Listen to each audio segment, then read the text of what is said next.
Dance of Hearts by Byrd Nash, featuring the voice talents from Rhonda Pownall, James Brown, and Jane Wing.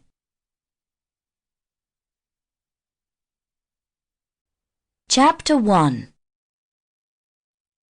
Chippingworth, England, 1816. An ancestor of Melinda Wychwood's crossed into the land of fairy without the sense to stay there. By returning home with a trace of fairy magic, he caused his descendants much sorrow and aggravation.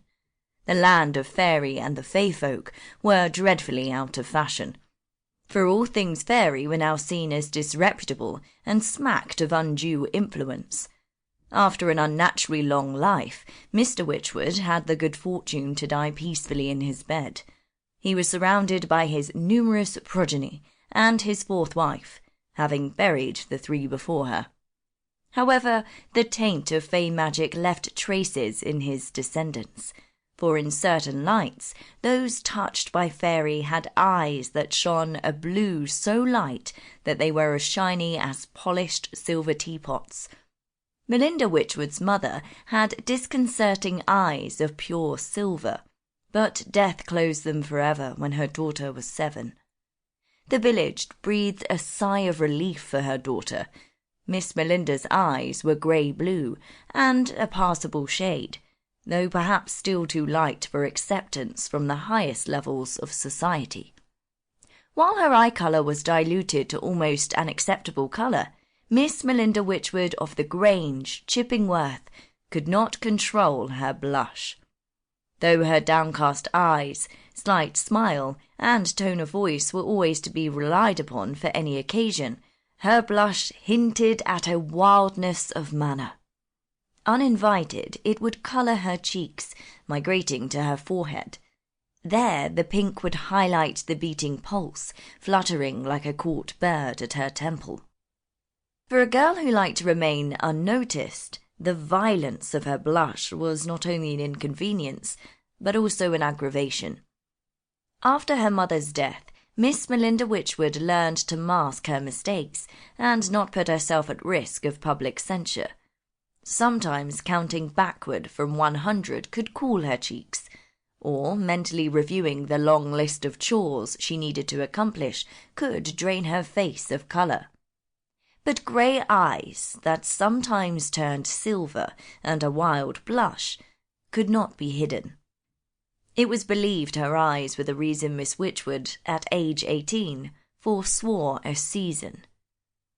"Wouldn't want to show that face in Bath or London," was the talk at the local public house, the Swan, though kinder folk thought it more likely she didn't want to leave a father who was starting to decline in health. As it were, eyes or not, Miss Wychwood may have rued not seizing a chance to widen her company. Her father finally succumbed to his weak heart when she was 18. Without a male heir, the estate passed to a distant cousin. Mr. Jasper Davenport, his wife Louise, and their daughter Cecilia arrived as the sexton tossed the first shovel of dirt upon her father's grave. The Davenports swept into the Grange, and Miss Wychwood was brushed into a corner. "At least she wasn't cast into the street," commented Mrs. Bartlett, not for the first time, to her confederate Miss Adelaide Goswick. The two were sitting inside Mrs. Bartlett's comfortable home in Chippingworth, sipping tea. "Indeed," Miss Goswick agreed. Miss Goswick was a congenial visitor, concurring with everything her host said. As the recipient of an insignificant stipend from her own deceased father, Miss Goswick sympathised with Miss Wychwood. Although, if told of this empathy, the lady at the Grange might have been astonished, for Miss Goswick lived in a very humble 2-room cottage, and Miss Wychwood had the Grange to call home. Mrs. Bartlett gave her companion a small fairy cake with cherries and yellow icing, on a porcelain plate that cost more than Miss Goswick's wardrobe allowance for a year. Adelaide admired it exceedingly and was very careful with it. Mrs. Bartlett often found Miss Goswick at her gate at a time of day when refreshments were likely to be served. Sample complete. Ready to continue?